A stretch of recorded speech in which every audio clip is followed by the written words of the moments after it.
시편 16편 1절부터 11절까지입니다.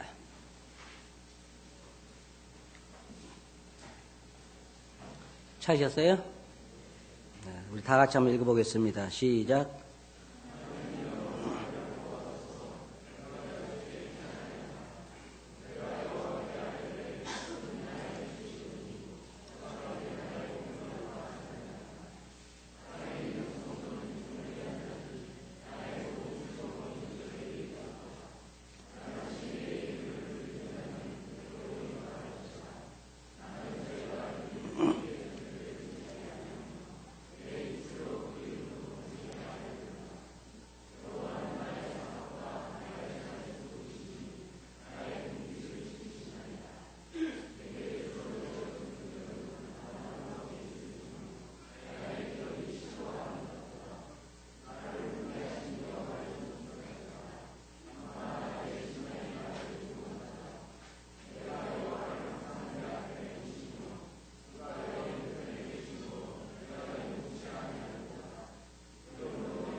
예, 감사합니다. 오늘 저는 이 말씀을 통해서 하나님으로 자기의 소유를 삼았던 사람들이라고 하는 주제를 가지고 말씀을 드리길 원합니다. 창세기로부터 요한계시록까지 우리가 성경을 읽어보면 세상에는 두 분류의 사람들이 있는 것을 볼 수가 있습니다. 한 분류의 사람들은 세상에 있는 어떤 물질을 통해서 또는 세상에 있는 것들을 통해서 자기의 만족을 얻으려고 하는 사람들하고, 또 한 분류는 하나님에게서 자기의 만족을 얻으려는 사람들이 있는 것을 볼 수가 있습니다. 여러분 시편을 보시면 많은 시편을 사도 다윗이 쓴 것을 여러분이 아실 것입니다. 다윗을 보면 우리가 참 훌륭한 사람이지만 많은 환난을 겪은 그런 사람이기도 하고 또 영화롭게 산 사람이기도 합니다. 시편을 보면 다윗이 수없이 여러 곳에서 나의 하나님 왜 나를 버렸습니까? 또 어떨 때는 하나님 왜 나를 멀리하고 계십니까? 왜 주무십니까? 하는 그런 많은 하나님에 대한 이 갈급함, 또 뭐 사슴이 시냇물을 찾기에 갈급한 것처럼 내 영혼이 주를 찾기에 갈급하나이다라고 한 그런 그 표현같이 다윗이 하나님을 향하여 간절한 마음을 가지고 있는 그런 모습들을 보게 되고, 또 한편으로는 너무나 아름다운 시편 23편이라든지 또 우리가 오늘 읽은 이 말씀이라든지 아주 아름다운 그런 시를 기록해서 우리들에게 많은 것을 전해주고 있습니다. 이 시편을 세 부분으로 나누면, 첫째 다윗은 여호와로 자기의 소유를 삼았다고 하는 것과, 두 번째로는 자기의 모든, 하나님께서 자기의 모든 것에 있어서 자기를 가르치신다고 하는 것과, 세 번째는 자기의 장래의 삶에 대해서 하나님을 의지한다고 하는 것으로 요약할 수가 있습니다. 먼저 이 보면 하나님은 나의 소득과 산업이신이다 라고 그는 말하고 있습니다. 16장 1절에 보면 하나님이 나를 보호하소서 내가 주께 피하나이다 라고 말하면서 2절에 내가 여호와께 아뢰되 주는 나의 주시오니 주밖에 나의 복이 없다 하였나이다. 그리고 땅에 있는 성도는 존귀한 자니 나의 모든 즐거움이 저에게 있도다. 그리고 다른 신에게 예물을 드리는 자는 괴로움이 더할 것이라고 말하고 있습니다. 이 다윗의 말이 참 우리가 진리인 것을 알 수가 있죠. 왜냐하면 세상에 다른 신, 우상을 숭배하는 사람들은 더 이 어려움이, 고난이 더해지는 것, 괴로움이 더해지는 것입니다. 여러분 잘 아시다시피 세상에 아무리 유명하고 돈 많이 번 그런 무당이라 할지라도 자기 자손을 무당을 만들고 싶어하는 사람은 한 사람도 없습니다. 그러나 하나님을 잘 섬긴 사람들은 자기 자손들도 하나님을 믿게 되기를 간절히 바라고 있습니다. 왜냐하면 우리 하나님은 살아계신 하나님이시여 실제로 우리를 지으신 우리의 창조시기 때문입니다. 자, 여기 보면 주 밖에 나의 복이 없나이다. 또 주는 나의 이 소득이시고 나의 이 기업이시다라고 하는 이 다윗의 표현을 보면 우리가 이 표현을 볼 때는 이 구약 성경으로 돌아가서 옛날 레위인들을 생각해 볼 수가 있습니다.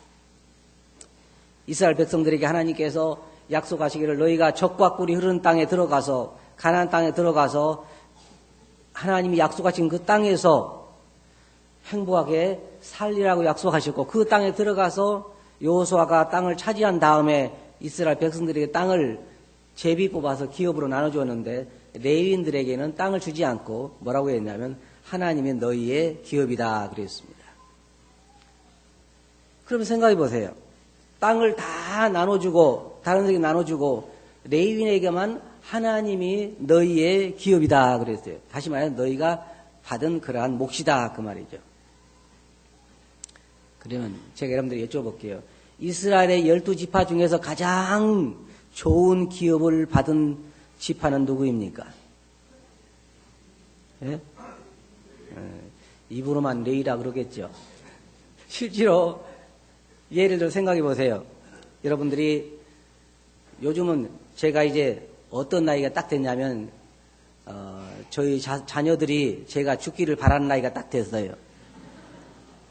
뭐 그렇잖아요. 서울대학교에 학생들을 상대로 설문조사를 했는데 너희 부모들이 언제 죽으면 가장 좋겠느냐 그러니까 61살 될 때 가장 좋다 그랬다 그래요. 그때 되면 이제 자기도 어느 정도 학교도 마치고 그 다음에 이제 부모님이 돌아가셔야 상속을 받으니까 그때 가장 좋은 나이라 그래요. 그럼 부모님이 자녀들을 모아놓고 너는 큰아들 모아놓고 너는 저 있는 빌딩이 네 거다 그렇게 상속을 해주고 둘째 아들에게는 너는 저기 있는 농장이 네 거다 상속해주고 다 자손마다 상속해주고 한 아들 불러가지고 너는 내가 네 상속이다 그러면 좋아할 아들이 누가 있어요? 하나님 여기 보면 아버지 상속 안 할래요. 근데 이 레위인들의 경우에 있어서는 하나님이 그들의 기업이 된 것이며 다른 부족에게는 다 땅을 나눠주고 레위인들에게만은 하나님이 너희의 기업이다. 그래서 여기 지금 다윗이 말하는 이유가 뭐냐면 하나님은 나의 기업이다. 나의 소득이다 하고 한 말은 바로 그런 의미에서 우리가 생각해 볼 수 있습니다. 하박국 선지를 보면은 하박국 선지자가 말하기를 외양간에 소가 없고 밭에 그 소출이 없을지라도 모아가나무에 소출이 없을지라도 나는 여호와를 인하여 기뻐하리라고 하는 것이 바로 그런 사람들의 고백입니다. 제가 한 가지 여러분들에게 여쭤볼게요. 여러분들은 하나님만으로도 만족하십니까? 네? 하나님만으로도 만족해요? 다 만족하지 않은 것 같아요. 한 사람도. 다윗은 여기서 말하기를 내가 여호와로 인하여 만족한다고 하는 말과 같은 말입니다. 여기 보면 16편 6절에서 내게 줄로 지어준 구역은 아름다운 곳에 있으며 줄로 지어서 기업을 줬는데 그것이 진짜 아름다운 곳에 있다. 그것이 누구예요? 거기에 보면 나의 기업이 실로 아름답도다. 그 뭐냐면요. 바로 나의 기업이 여호와라 그 말입니다. 여호와다. 쉽게 말하면 하나님이 나의 기업이다 그 말이에요. 다윗이 지금 어떤 땅을 가지고 하나님에게 나의 실로 지어준 구역이 아름다운 곳이 있다라고 말하는 것이 아닙니다. 여기에 여호와 주는 나의 주시오니 주밖에 나의 복이 없다 하였나이다. 주밖에 나의 복이 없다는 것입니다. 사실 사람들이 살아가면서 여러분들이 인정을 하든 하지 않든 간에 여러분들이 진정으로 만족할 수 있는 분은 하나님밖에 없습니다. 물론 물질적인 축복도 때때로 우리 마음속에 기쁨이 됩니다.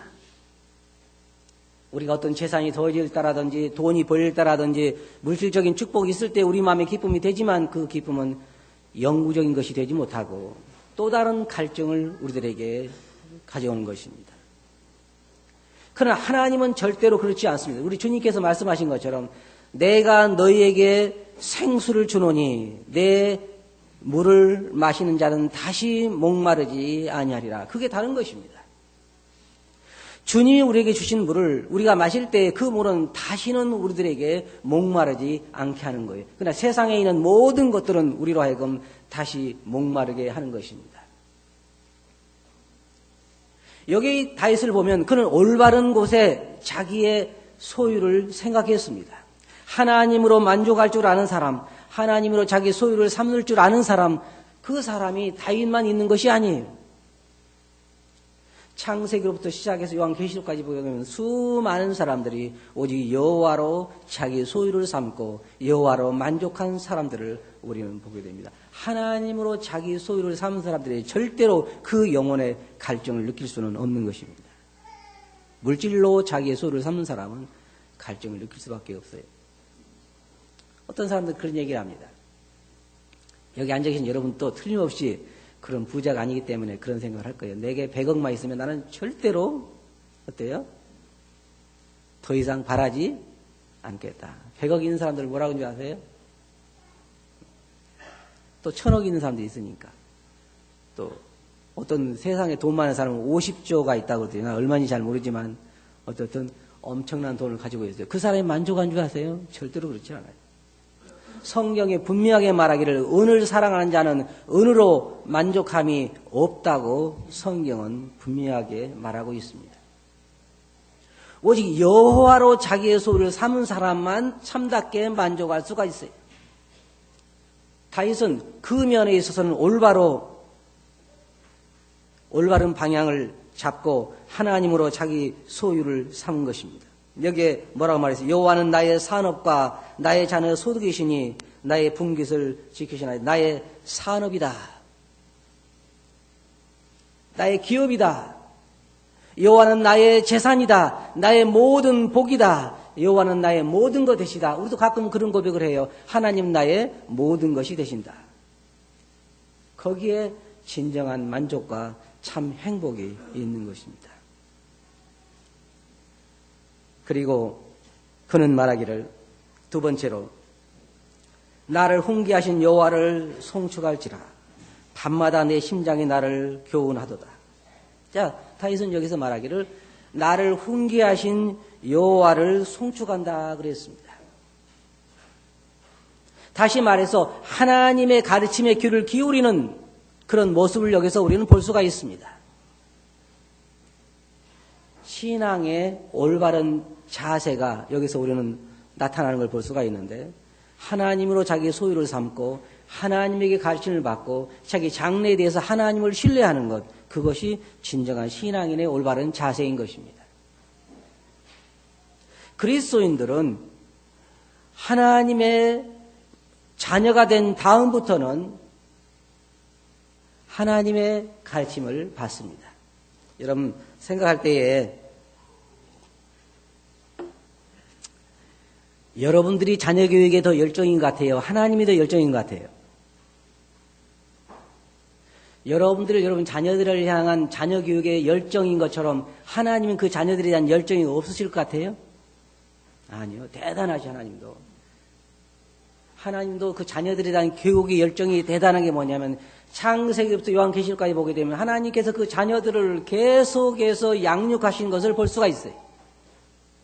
이스라엘 백성들에게 사람이 떡으로만 사는 것이 아니라 하나님으로 나오는 말씀으로 산다는 걸 가르치기 위해서 40년 동안 광야에서 줄이게도 하시고 풍족하게도 하시고 어렵게도 하시고 그렇게 해서 그들에게 그 교훈을 가르치기를 원하셨던 것처럼 하나님 그 자녀들을 가르치기를 원하십니다. 때때로는 환경을 통해 우리를 가르칩니다. 하나님의 가르침의 목적은 어디에 있냐면 하나님을 신뢰하게 만들고 하나님을 의지하게 만들어서 하나님께 영광을 돌리게 하는 것입니다. 그런데 그리스도인들은 배우기에 정말로 더딘 것을 우리가 알 수 있어요. 물론 이스라엘 백성들도 굉장히 더뎠죠. 40년이나 훈련 받았는데 그들은 배우지 못했습니다. 다윗은 하나님에게 귀를 기울였다고 그랬어요. 밤마다 내 심장이 나를 교훈한다. 그러면 여러분 심장이 이렇게 벌컥벌컥 뛰면서 다윗을 교훈했을까요? 그거 아니죠. 그러니까 성경에 보면 성령께서 우리들을 가르친 걸 볼 수가 있습니다. 그가 너희를 진리 가운데로 인도할 거라고 말하고 있고, 성령께서 우리를 가르친 거 보면 참 여러 가지 방법이에요. 여러분이 어떨 때는 우연히 하나님 말씀 이런 머리에 떠오를 때도 있죠. 또 어떨 때는 환경을 통해서 말씀하시는 주님의 모습을 볼 수가 있고, 어떨 때는 어떤 축복 가운데서, 어떨 때는 고난 가운데서, 어떨 때는 어떤 핍박 가운데서, 어떨 때는 형제 자매들을 통해서, 어떨 때는 불신자들을 통해서 우리를 교훈하시는 하나님의 그 교육을 우리가 볼 수 있습니다. 그런데 우리 귀가 열리지 않고 우리 눈이 열리지 않으면 그 모든 교훈이 결국은 우리 것이 될 수가 없는 것입니다. 그러나 다윗은 그런 면에 귀가 열려 있었습니다. 어떤 시에 보면 그랬잖아요. 기자가 말하기를 날은 나에게 전하고 밤은 밤에게 전하고. 이 사람 참 샘세하죠. 밤이 이야기하는 소리를 듣고 낮이 이야기하는 소리를 듣고 이 자연이 이야기하는 소리를 들을 그런 귀를 기울일 정도로 그런 굉장히 예민한 그런 마음을 가지고 있었던 걸 우리가 볼 수가 있습니다. 그리스도인들도요.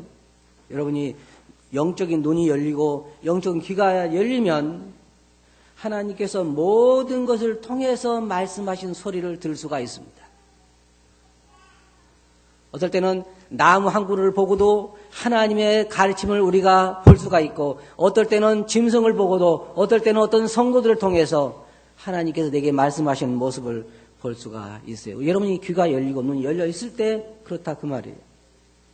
어떤 사람들은 평생을 가도 이런 하나님의 가르침에 대해서 귀를 열지 못한 사람들이 있습니다.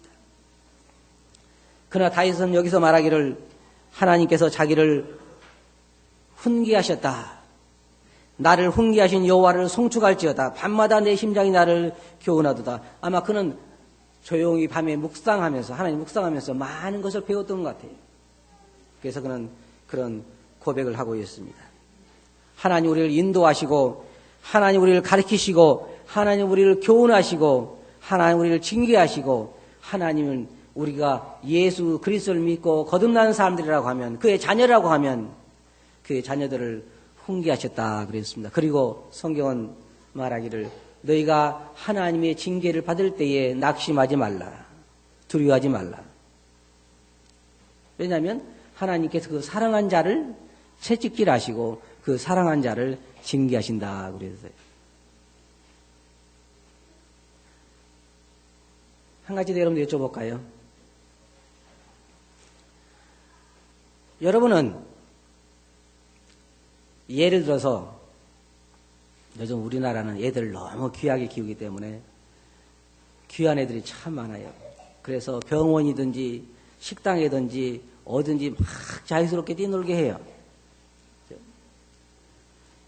그렇게 아이들이 정말 하지 말아야 할 장소에서 막 뛰어나지고 떠들고 놀고 그럴 때 여러분 자녀 같으면 한 대 때려주고 싶어요? 안 때리고 싶어요? 귀여우니까 그냥 놔둘까요? 제가 이야기했죠. 저번에 병원에 가가지고 진찰받기 위해서 갔는데 한 아이가 그냥 병원의 문을 들떡날떡 이렇게 했는데 부모는 아무 얘기 안 해요. 의사가 그냥 문 닫으라 이게 닫으니까 또 막 쾅쾅 두드리고 그래도 부모는 그거 귀여운가 봐요. 제 애 같으면 벌써 맞아도 몇 번 맞았어요. 여러분 자녀 같으면 어떻게 하겠어요? 때려주겠죠? 그럼 하나님이 여러분 보실 때 그렇게 버릇 없을 때는 하나님이 어떻게 해주면 좋겠어요? 예, 한 방 때려주면 좋겠죠? 그래서 하나님께서 어떨 때 여러분들을 징계할 수도 있어요. 왜? 좋은 자녀로 키우기 위해서. 그런데 한 방 맞고 나면 이제 실족해가지고 아주 자리에 펴고 누워있죠. 하나님 나를 사랑하십니까? 어떻게 나에게 이렇게 할 수 있습니까? 그런데요. 어떤 성도는요. 그런 징계를 받았을 때 너무너무 기뻐하는 사람이 있어요. 하나님 나를 그냥 두지 않으시구나. 나를 사랑하시는구나. 그랬을 때 성경에 그래서 말하기를 하나님이 여러분을 징계하실 때 낙심하지 말라는 거예요. 기뻐하라는 거예요. 왜? 사랑하니까 어때요? 때리는 거예요. 사랑하니까. 그래서 다윗도 말하기를 그런 훈계에 대해서 하나님을 찬양한다는 거예요. 여러분 다윗의 삶을 보면 알 수 있을 거예요. 다윗이 항상 편한 삶을 살아가느냐? 절대 그렇지 않아요. 블레셋 사람들에게 가서 미친 척도 하다가 침도 흘리고 미친 척 하다가 도망온 적도 있고, 또 사울 왕에 쫓겨서 죽을 고비도 수없이 넘기고 그 많은 어려움을 당했지만 다윗은 말하기를 나를 훈계하신 여호와를 찬양할지다, 그렇게 말하고 있습니다. 그리고 16편 8절에 보면 내가 여호와를 항상 내 앞에 모시며 그가 내 우편에 계심으로 내가 요동치 아니하로다. 이게 굉장히 중요한 교훈입니다. 어떻게 다윗은 항상 자기 앞에 하나님을 모셨을까요? 믿음으로 그렇게 할 수 있는 것입니다. 다윗이 그렇게 훌륭한 사람이 된 데에는 그만한 이유가 있어요. 성경에 우리도 보면 믿음으로, 사도 바울이 우리들에게 말하기를 믿음으로 그리스도께서 너희 마음에 계시게 하옵시고 하는 말과 같은 말입니다. 실제로 그리스도께서 우리와 함께 계시는 것입니다. 그래서 우리가 믿음의 눈으로 볼 때 주님은 항상 우리와 함께 계십니다. 주님 우리와 항상 함께 계실까요? 정말 그렇게 믿어요? 다윗은 믿음으로 하나님께서 항상 자기 앞에 계시게 했다 그랬습니다. 이게 두 가지, 여러분 잘 들어보세요. 두 가지 진리가 있어요. 하나는 오른쪽 편에서 볼 때 항상 주님은 우리와 함께 계십니다. 우리 안에 계시죠. 그런데 다른 편에서 볼 때 우리는 믿음으로 그리스도께서 우리 안에 계시게 해야 하는 것입니다. 다시 말하면 이런 얘기예요. 주님은 항상 우리와 함께 계시지만 주님이 우리와 함께 계시는 것을 인식하는 것은 우리가 해야 한다 한 말입니다. 맞아요? 네. 그러면 다윗이 여기 했단 말은 무슨 말이에요? 하나님께서 그와 함께 계셨지만 다윗은 의식적으로 항상 하나님이 자기와 함께 계심을 노력했다는 거잖아요.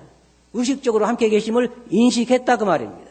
우리에게도 그렇게 하라고 사도 바울은 권고하고 있습니다. 믿음으로 그리스도께서 너희 마음에 계시게 하라. 실제로 계시지 않는 하나님을 우리가 계신 것처럼 하라는 얘기는 아닙니다. 우리 안에 계신 주님을 우리가 늘 의식해서 함께 계심을 인식하라고 하는 말입니다. 그래서 계심으로 내가 어떻다 그랬어요? 요동치 아니로다. 주님이 항상 우리와 함께 계신 우리가 의식할 때에 우리는 요동하지 않습니다. 그리고 이러므로 내 마음이 기쁘고, 이거 잘 보세요. 그렇게 해서 결과가 뭐예요? 내 마음이 기쁘고 내 영광도 즐거워하며 내 육체도 안전히 거하리니 이는 내 영혼을 음부에 버리지 아니하시며 주의 거룩한 자로 썩지 않게 하실 것이므로다. 그렇게 의식적으로 하나님이 자기 우편에 계신 것으로 그는 인식했기 때문에 그가 말하기를 나는 내 영광도 즐거워하며 내 육체도 안전히 거하리니 내 마음이 기쁘고 이런 것들이 다 하나님을 의식할 때에 생기는 것입니다. 우리도 마찬가지예요. 우리 그리스도인들이 언제 참 즐거워하냐면 주님이 나와 함께 계신 우리가 체험할 수 있을 때 우리는 항상 기뻐하고 즐거워합니다. 우리 주님이 우리 함께 계시기 때문에 우리에게도 그렇게 하라는 거예요. 믿음으로 주께서 우리 마음에 계신 것을 우리가 인식하라는 것입니다. 그렇게 되면 우리 마음이 기쁘고 우리 영광도 즐거워하고 우리도 안전히 거하게 될 거라는 것입니다. 그리고 그가 또 기뻐하는 건 뭐냐면 내 영혼을 음부에 버리지 아니 다시 말해 부활에 대한 소망을 더 확실히 하는 것을 볼 수가 있습니다. 저는 며칠 동안 우리 주님의 오심에 대해서 생각해 봤습니다. 지금 세상이 제 상태가 아니죠. 지진에, 기근에, 싸움에, 민족이 민족을, 나라가 나라를 대적가 일어나고 첫째 기근과 지진이 있으리니 이게 언제 얘기입니까? 오늘날 얘기 아니에요? 지금 얘기 아닌가요? 그 말은 무슨 말이에요? 그때 이런 일이 일어난 걸 보고는 어떻게 하라고 그랬어요? 너의 주가 가까이 임한 줄 알라. 제가 그래서 어떤 생각을 했냐면요. 내가 세상에서 가장 복받은 사람 중에 한 사람이 되겠다. 어떤 사람이 가장 복받았냐면 예수님 믿고 휴거 때 올라간 사람이 복받은 사람이죠. 그죠? 여기는 다 그런 걸 바라지 않는 사람 같아요. 한 사람. 가장 복받은 사람 어떤 사람이냐? 죽음 보지 않고 휴거 때 그냥 올라가는, 내가 그런 경험을 할 가능성이 가장 많은 사람 중에 한 사람이에요. 왜? 지금 세상의 흐름을 보면 주님 오심이 아주 임박했다고 하는 것입니다. 부활에 대한 소망, 그것이 있다는 것이 얼마나 감사한지 모르겠어요. 전 다윗의 10편을 공부하면서 그랬어요. 정말 언제 우리가 참 마음의 기쁨이 오냐면 우리의 장래에 대해서 주에 대한 신뢰가 있을 때 우리의 마음의 기쁨이 있어요. 주님의 약속, 제가 이번에 그 로마서 8장에 대한 말씀을 쭉 또 공부하면서 그 정말 너무 감사했어요. 나를 부르신 분도 주님이시고, 나를 의롭다고 하신 분도 주님이시고, 나에게 영원한 생명을 주신 분도 주님이시고, 나를 다시 데리러 오겠다고 약속한 분도 주님이시고, 나를 데려가실 분도 주님이시고, 일방적으로 다 누가 하셨어요? 주님이 하신 거예요. 주님. 내가 무슨 복에 그 영원한 영광과 하늘나라의 그 아름다움에 참여해서 내가 하나님을 붙들고 있는 것도 아니고 하나님이 일방적으로 나에게 그렇게 하셔서 그 모든 것을 이루시겠다고 약속하시고 맹세하시고 성령을 내 안에 주셔서 보증하시고 이제 그때를 내가 기다리고 있다고, 이 부활의 소망을 기다리고 있다고 하는 것, 그것이 내가 얼마나 복된 것이냐 그 말입니다. 자, 결론적으로 말씀드려서 여러분 여기서 세 가지를 기억하시기 바랍니다. 하나는 다윗이 여호와로 자기의 산업을 삼은 것. 여러분, 하나님이 여러분의 재산이라고 하는 걸 꼭 기억하시기 바랍니다. 주님이 여러분의 재산이라고 하는 것, 그래야 여러분이 진정한 만족을 얻을 수가 있어요. 여러분 가지고 있는 것, 세상을 바라보면 절대로 만족할 수가 없습니다. 두 번째로는 하나님의 가르치심에 귀를 기울이시기 바랍니다. 환경을 통해서, 말씀을 통해서, 형제자매를 통해서, 때때는 우리를 핍박한 자들을 통해서, 우리 적들을 통해서 우리에게 말씀하시는 하나님의 교훈에 귀를 기울이시기 바랍니다. 그때 여러분 모든 환경을 통해서 주님이 나에게 무엇을 가르치기 위해서 저렇게 하실까? 그리고 우리 안에서 말씀하시는 성령의 음성에 귀를 기울이시기 바랍니다. 세 번째로는 여러분의 장래를 볼 때 주의 약속을 여러분 생각해 보시기 바랍니다. 너희는 마음에 근심하지 말라. 하나님 믿으니 또 나를 믿으라. 내 아버지 집에 거할 곳이 많도다. 그렇지 않으면 내가 너에게 일렀으리라. 내가 너희를 위하여 처소를 예배하라 가노니 가서 너희를 위하여 처소를 예배하면 다시 와서 내가 너희를 내게로 영접하여 나 있는 곳에 너희도 어떻게 하라고요? 있게 하리라. 누구를 위해서 그렇게 말씀하셨어요? 나를 위해서. 그런 소망을 생각하면 우리 마음이 어때요? 기쁘잖아요. 여러분 장래에 대해서 내가 늙을 때 못 먹고 사나 시편 기자처럼요. 그러면 안 돼요. 시편 기자가 뭐라고 하는지 아세요? 하나님 나 늙을 때 나 버리지 마십시오. 뭘 생각하는 거예요 지금? 하나님 뭐라고 이야기하셨는데? 하나님은 아무것도 염려하지 말라고 그러는데 많은 사람들이 그러한 염려에 빠져 있어요. 그러나 다윗처럼 여러분 장래에 대해서 하나님의 약속을 생각하시기 바랍니다. 그리고 뭐라고 말하겠습니까? 주의 우편에는 뭐가 있다고 그랬어요? 거기에 주께서 생명의 길로 내게 보이시더니 주의 앞에는 기쁨이 충만하고 주의 우편에는 영원한 즐거움이 있나이다. 이게 누구 거예요? 여러분 거 맞아요? 그러면 표정 관리하기가 힘들어야죠. 그렇죠? 이것이 내 건데 주의 우편에는 기쁨이 충만하고 여러분 주님으로 모신 분들이기 때문에 주님 안에 주를 바라보시기 바랍니다. 그러면 여러분 마음의 기쁨으로 채워줄 수 있을 것입니다. 그렇게 하시겠어요? 기도하겠습니다. 거룩하신 아버지 하나님, 다윗의 모습에서 참 많은 것을 저희들이 보게 됩니다. 여호와로 자기의 산업을 삼고 기업을 삼고 그것으로 가장 자기가 좋은 걸 얻었다고 만족하는 그의 모습에서 우리가 좋은 것을 배우게 되고 또 모든 귀를 열고 마음을 열어서 자기를 훈계하는 하나님의 음성의 귀를 기울이는 그의 모습에서 자기의 장래에 전적으로 하나님의 약속에 의지해서 그 마음의 기쁨을 갖는 다윗의 모습에서 저희들이 배우게 해 주시옵소서. 들은 말씀을 주께 의지하옵고 예수님 이름으로 아버지께 감사하며 기도합나이다. 아멘.